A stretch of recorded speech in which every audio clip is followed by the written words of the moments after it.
Assalamualaikum warahmatullahi wabarakatuh. Halo teman-teman, jumpa lagi dengan saya Sendika di channel saya The Job by Sendika Perdana. Oke, kali ini kita akan membahas tentang sebuah pertanyaan yang umum ditanyakan, yaitu bagaimana cara jualan online. Oke, sebelum kita masuk ke dalam pertanyaan itu, perlu kita ketahui bahwa sebenarnya di dunia era digital ini jualan atau pengembangan bisnis itu lebih mudah menggunakan online. Karena apa? Karena dengan jualan online via internet, maka jualan akan semakin mudah dan menjangkau pasar yang semakin luas. Kalau jualan konvensional itu hanya menjangkau pasar lokal, sedangkan dengan menggunakan online atau platform digital itu bisa menjangkau pasar yang lebih luas ke seluruh Indonesia atau ke luar negeri.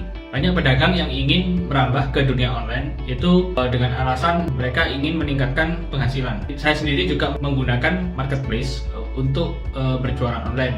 Memang ketika jualan online itu tidak semua bisa diterima oleh masyarakat. Namun ada beberapa trik yang bisa kita lakukan dan beberapa platform yang bisa kita gunakan agar memaksimalkan jualan kita. Saat ini hampir semua barang yang dulunya tidak ada di internet sekarang sudah ada di semua platform, baik itu di marketplace ataupun di media sosial. Jadi orang semakin mudah menemukan supplier atau tangan pertama untuk kebutuhan mereka. Karena apa? Karena supplier atau tangan pertama itu memiliki banyak keunggulan, yaitu salah satunya harga dan pasokan atau kualitas pasti terjamin. Sebelum masuk di dunia online, maka perlu diketahui hal-hal apa saja yang perlu diperhatikan dalam jualan online. Dan tujuan kita untuk jualan online itu seperti apa? Karena setiap produk atau setiap jasa yang akan dijual ke online itu akan berpengaruh pada platform yang akan kita gunakan nantinya. Dan cara jualan kita juga akan berpengaruh pada hasil penjualan produk kita. Sebelum kita berjualan online, kita perlu mengetahui beberapa kategori atau platform-platform apa yang akan kita gunakan untuk berjualan. Karena itu akan menyesuaikan dengan kemampuan kita dan juga barang yang akan kita jual. Setiap platform memiliki kelebihan dan kekurangan masing-masing, sehingga teman-teman harus menyesuaikan cara jualannya terhadap produk atau kapasitas teman-teman sendiri. Berikut platform-platform yang bisa digunakan untuk jualan online. Yang pertama adalah menjadi seorang seller online. Yang kedua adalah menjadi seorang afiliator. Yang ketiga adalah menjadi seorang dropshipper. Yang keempat, teman-teman bisa menjadi seorang content creator. Yang kelima, teman-teman bisa menjadi seorang kontributor. Dan yang keenam, teman-teman bisa menjual jasa online. Oke, kita bahas satu persatu. Yang pertama adalah menjadi seorang seller online. Menjadi seorang seller online biasanya harus memiliki produk. Tetapi ada beberapa seller yang tidak memiliki produk, mereka menggunakan trik menjadi affiliate atau dropshipper. Nanti akan kita bahas. Kita bahas dulu yang seller online. Yang pertama adalah seller online dari marketplace. Jadi seller online itu bisa dari marketplace, juga bisa dari media sosial. Yang dari marketplace yang terbesar adalah menggunakan Tokopedia. Tokopedia ini kenapa? Karena Tokopedia adalah salah satu marketplace terbesar di Indonesia. Tokopedia biasanya diisi oleh supplier-supplier yang memiliki banyak stok dan supplier-supplier yang terpercaya. Orang banyak trust ke Tokopedia karena Tokopedia menyajikan informasi yang lebih lengkap terhadap supplier-suppliernya. Jadi Tokopedia ini banyak digunakan oleh para supplier atau distributor-distributor besar. Produk apapun bisa dimasukkan ke dalam Tokopedia. Jadi kalau teman-teman ingin menjangkau pasar yang besar, itu bisa menggunakan Tokopedia. Saran saya, jika teman-teman punya produk, lebih baik tetap upload di Tokopedia untuk yang utama. Selain itu, Tokopedia juga sudah berkolaborasi dengan Gojek sehingga distribusinya juga lebih mudah.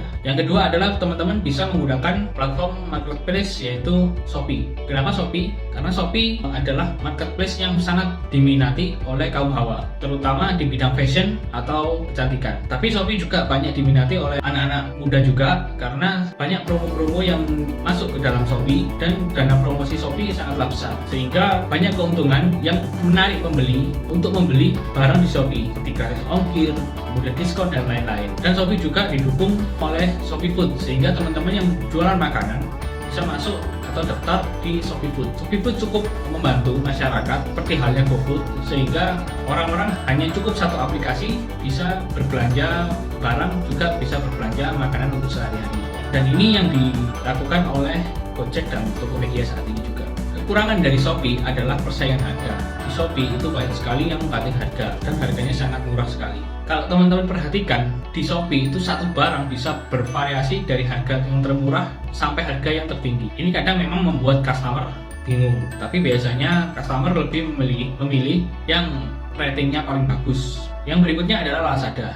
Lazada ini memiliki keunggulan yaitu distribusinya dilakukan oleh Lazada sendiri. Namun Lazada ini banyak sekali persaingan dari luar negeri seperti Tiongkok. Jadi banyak sekali barang-barang Tiongkok yang dijual di Lazada. Namun pengirimannya pun juga sangat murah sehingga orang tertarik untuk beli meskipun kadang waktu pengirimannya lama. Jadi teman-teman yang ingin jualan di Lazada ini harus siap bersaing, terutama bersaing harga dengan produk-produk Tiongkok.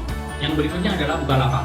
Jadi Bukalapak ini lebih ke produk-produk otomotif, sepeda ataupun produk-produk industri. Banyak sekali produsen-produsen ataupun penjual-penjual dari bidang-bidang tersebut itu lebih prefer ke Bukalapak.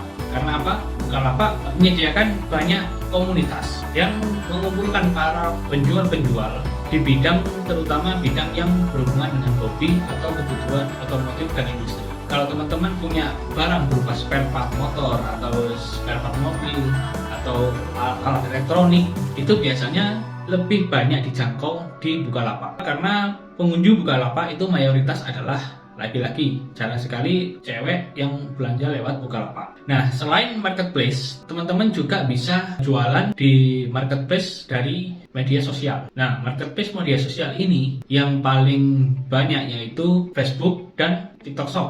Jadi di TikTok Shop ini teman-teman bisa terhubung langsung dengan para konten kreator yang bisa mempromosikan produk-produk yang ada di TikTok Shop kalian. Namun syaratnya jika teman-teman ingin menjadi seller harus memiliki setidaknya 3.000 follower. Nanti detailnya akan kita jelaskan di video-video selanjutnya. Tapi setidaknya teman-teman harus tahu bahwa di TikTok tidak hanya konten ataupun media sosial, tetapi TikTok juga menyediakan layanan jual beli sehingga teman-teman bisa menjual barangnya di TikTok. Termasuk dengan Facebook. Facebook juga lebih beragam karena apa? Facebook memiliki grup yang lebih spesifik untuk bisa menjual seperti grup kuliner, juga grup otomotif. Di situ berisi komunitas-komunitas yang semakin spesifik produknya sehingga teman-teman tidak perlu jauh-jauh untuk memasarkan produk. Misalkan teman-teman punya produk pakan burung, cukup masuk ke dalam grup Facebook pakan burung atau grup Facebook kicau, maka teman-teman akan terhubung dengan jaringan-jaringan komunitas burung sehingga ketika memasarkan produk itu lebih mudah.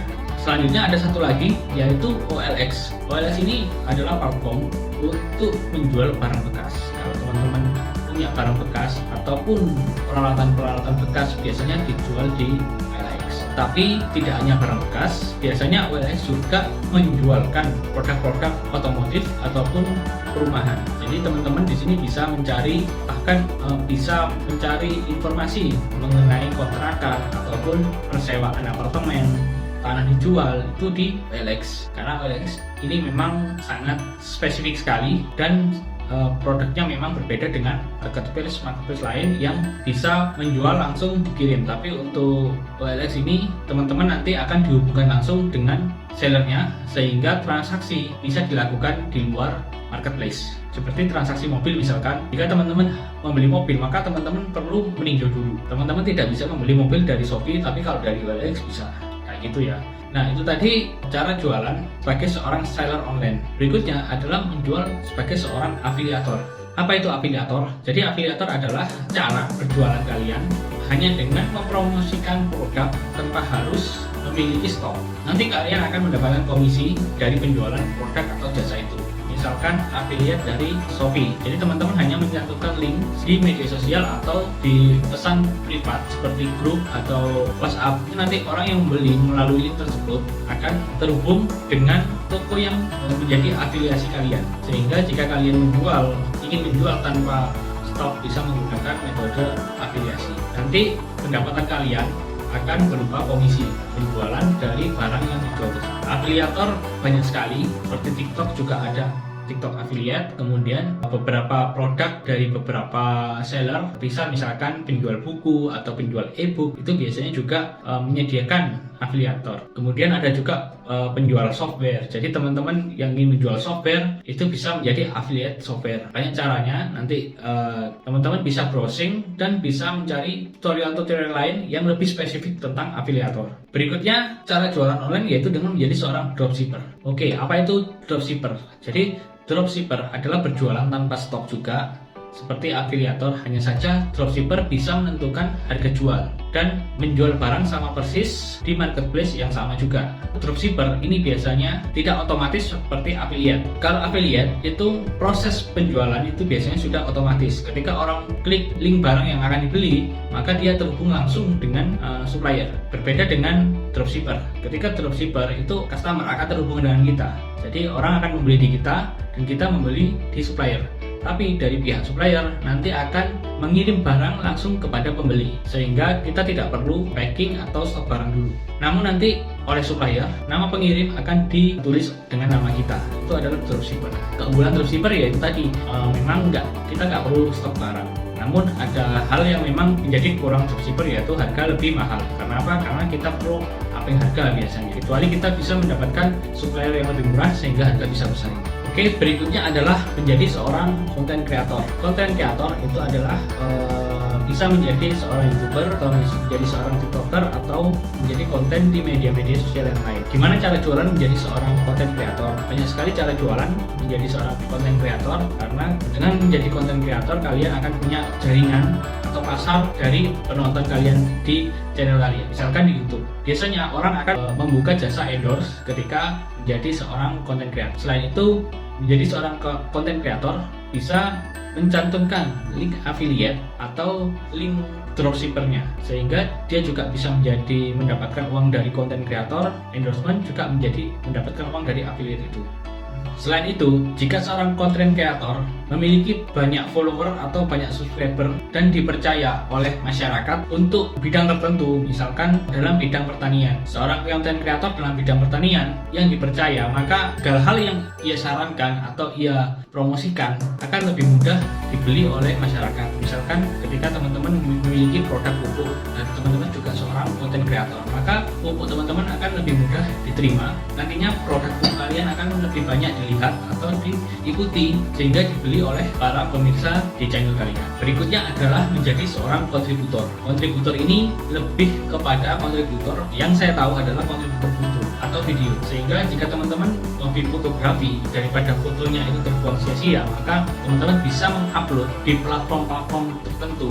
Itu foto tersebut bisa dijual seperti di Shutterstock atau di iStock. Di Shutterstock, foto teman-teman akan dihargai ketika ada orang yang berminat untuk membelinya. Jadi teman-teman hanya tinggal upload, memberikan deskripsi, nantinya foto itu akan dipajang di etalase Shutterstock kalian, sehingga ketika ada orang yang berminat atau mencari tema yang teman-teman upload itu, orang akan membelinya. Misalkan teman-teman hobi fotografi hewan, ketika ada jurnalis ataupun media yang ingin membeli, maka orang-orang akan mendownload dengan resolusi tinggi foto kalian di Shutterstock, dan itu kalian akan mendapatkan komisinya dari sana. Itu adalah cara menjual foto atau video. Juga desain juga bisa dijual di sana, termasuk logo atau lain-lain. Itu teman-teman bisa menggunakan beberapa aplikasi yang bisa menjual desain-desain kalian. Jika teman-teman hobi mendesain seperti logo, nah itu teman-teman juga bisa menjualnya di beberapa platform. Oke, berikutnya adalah menjual jasa. Menjual jasa ini adalah jika teman-teman memiliki beberapa kemampuan atau skill yang memang skill itu teman-teman ingin mendapatkan tambahan lebih di luar pekerjaan tetap. Seperti misalkan skill untuk desain. Nah, teman-teman bisa menjual jasa desainnya melalui media sosial atau platform-platform tertentu. Salah satunya adalah dengan menjual di fiverr.com. Jadi di Fiverr ini teman-teman bisa menjual berbagai macam desain, termasuk desain logo. Sehingga jika ada orang yang ingin membeli desain, teman-teman bisa mendapatkan uang dari penjualan tersebut. Di fiverr.com juga teman-teman bisa menjual atau menawarkan jasa-jasa untuk desain. Jadi misalkan di situ nanti teman-teman akan menampilkan biografi kalian dan portofolio kalian. Nantinya orang akan tertarik dan teman-teman bisa mengajukan untuk menjadi seorang desainer dalam sebuah proyek. Misalkan sebuah perusahaan A menawarkan sebuah proyek untuk desain branding logo. Jadi dia mengiklankan di Fiverr. Nanti teman-teman bisa menawarkan diri di sana, sehingga nanti perusahaan tersebut akan memilih desainer mana yang cocok untuk pembuatan logo di perusahaannya. Jadi itu teman-teman, banyak sekali yang bisa kita lakukan jika ingin berjualan online. Saran saya lebih fokus pada bidang yang digeluti oleh teman-teman itu sendiri. Sesuaikan dengan budget dan juga kapasitas kalian. Nanti pelan-pelan di-upgrade agar menjadi semakin lancar jualannya dan merambah ke yang lebih banyak lagi. Biasanya orang mengawali dari dropshipper terlebih dahulu. Itu biasanya memang beberapa orang mengawali dari dropshipper kemudian menjadi seorang seller. Ada juga yang dari seorang seller kemudian menjadi seorang content creator, atau dari content creator menjadi seorang seller. Juga ada juga yang mengawali dari menjadi kontributor kemudian menjadi content creator dan menjual jasa online. Jadi seperti itu ya, terserah langkah mana yang bisa dipilih sesuaikan dengan kemampuan dan keahlian kalian masing-masing. Terima kasih. Assalamualaikum warahmatullahi wabarakatuh.